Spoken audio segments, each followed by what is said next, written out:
peut y aller. Bien, Mesdames, Messieurs, lors de sa conférence de presse semestrielle, le Président de la République a présenté ce matin l'action de la France face à la crise migratoire qui touche actuellement l'Europe.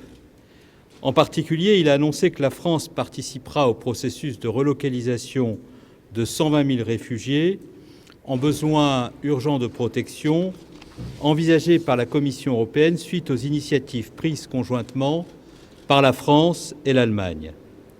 Cet accueil en France dépend, comme l'a rappelé le Premier ministre, de la capacité de l'Union européenne à mettre en place rapidement un dispositif efficace d'identification des migrants qui se présentent à la frontière extérieure de l'espace Schengen, en Italie, en Grèce et en Hongrie notamment, et à distinguer parmi ceux-ci ceux qui se trouvent en besoin manifeste de protection. Par ailleurs, en vertu du principe de solidarité sur une base strictement volontaire, le Président de la République a également annoncé que la France était prête à accueillir dans les meilleurs délais 1 millier de réfugiés pour soulager les efforts accomplis actuellement par l'Allemagne. Je rappelle que l'Allemagne doit faire face à un afflux estimé par les autorités allemandes elles-mêmes de 800 000 demandeurs d'asile au cours de cette année et qu'elle a eu à assumer ces derniers jours des arrivées exceptionnelles en nombre.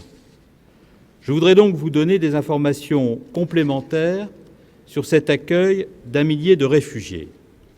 Dès ce matin, à ma demande, des équipes de l'OFPRA, Office français de protection des réfugiés et apatrides, et de l'Office français pour l'immigration et l'intégration, accompagnés d'interprètes, se sont rendus près de Munich, à la frontière entre l'Allemagne et l'Autriche, pour identifier, en lien avec les autorités allemandes, les personnes en besoin manifeste de protection que la France accueillera.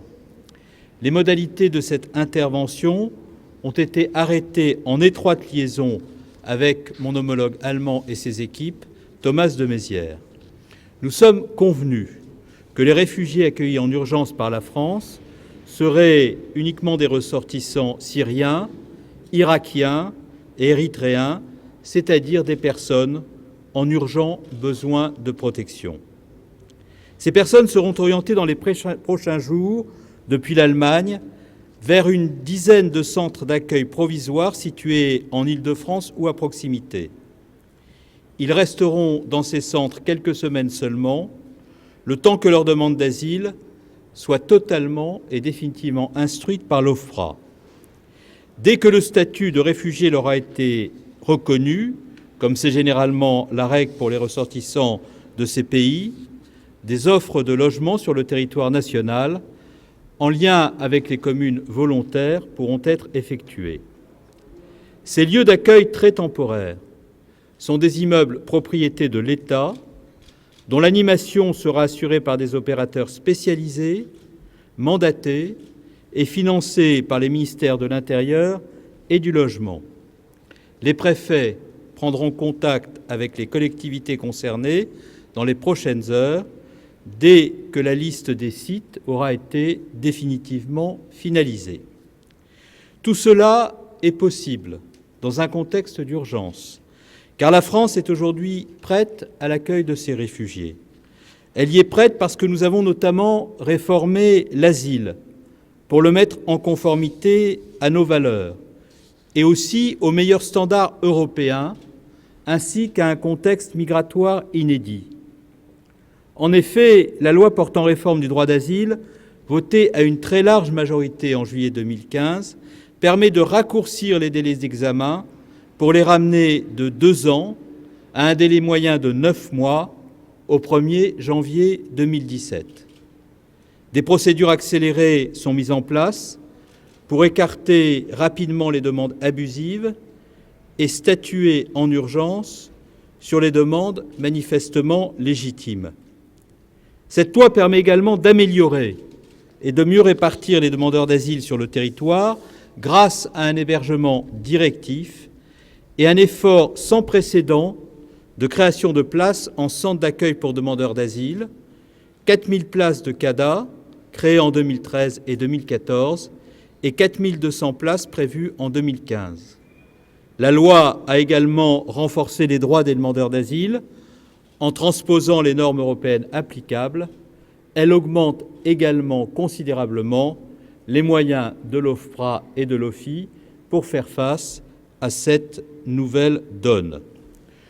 Je rappelle que nous avons également présenté au mois de juin dernier, avec ma collègue en charge du logement, Sylvia Pinel, un plan qui prévoit la création de 11 000 places d'hébergement supplémentaires, 1 500 pour l'hébergement d'urgence, 4 000 pour les demandeurs d'asile, en plus des 8 200 que j'évoquais tout à l'heure, 5 500 pour le logement des personnes ayant déjà obtenu le statut de réfugié, mais n'ayant pas encore l'opportunité d'accéder à des logements dans le parc social en zone non tendue.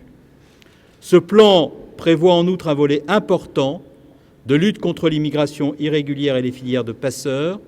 Depuis le début de l'année 2015, sur l'ensemble de la France, 177 filières ont été démantelées et plus de 3 000 trafiquants et passeurs ont été interpellés. Comme je l'ai annoncé hier, afin de coordonner et d'apporter l'appui de l'État aux initiatives de nombreuses communes qui se sont d'ores et déjà portées volontaires pour l'accueil de réfugiés, je réunirai samedi 12 septembre au matin les maires des villes qui le souhaitent. L'État est en effet l'opérateur de l'asile et l'État continuera d'assumer pleinement, comme il les assume aujourd'hui, toutes ses responsabilités. Depuis quelques jours, de nombreuses initiatives de solidarité se manifestent de la part de maires et de collectivités locales de toute sensibilité sur l'ensemble du territoire national. Ces bonnes volontés doivent être accompagnées par l'État, ses moyens dédiés, l'expertise des préfectures, de l'OFPRA, de l'OFII et les dispositifs spécifiques concernant le logement qui existent déjà. C'est là tout l'objet de la réunion de samedi, à laquelle j'ai convié les maires qui ont manifesté leur intention d'accueillir des demandeurs d'asile et des réfugiés.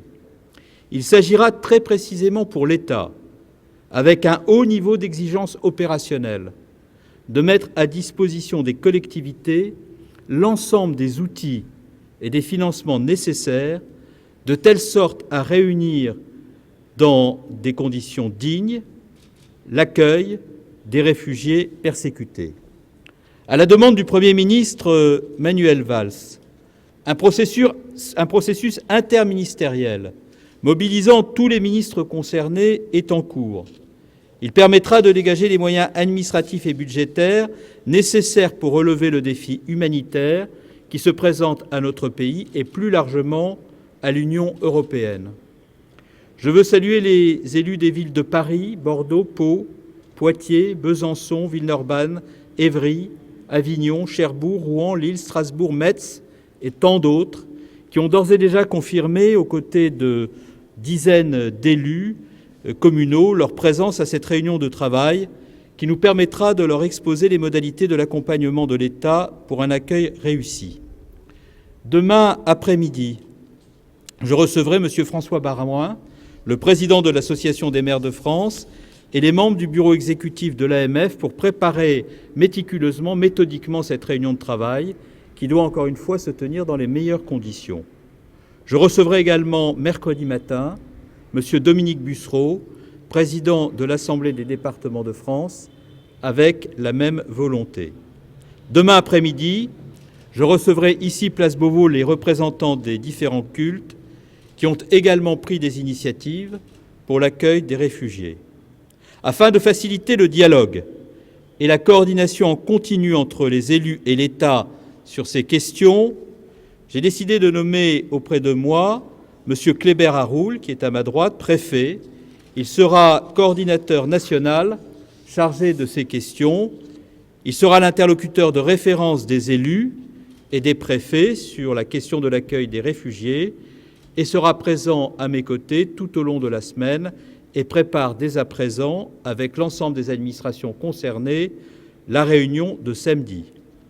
Je suis certain que cette réunion permettra de constater à nouveau qu'au-delà des sensibilités politiques de chacun et des clivages partisans, la solidarité n'est pas un vain mot dans la République, mais la solidarité n'est rien sans l'efficacité, Et pour être à la hauteur de la générosité dont le pays témoigne, l'État se mobilise et continuera de se mobiliser avec rapidité et détermination. Je vous remercie.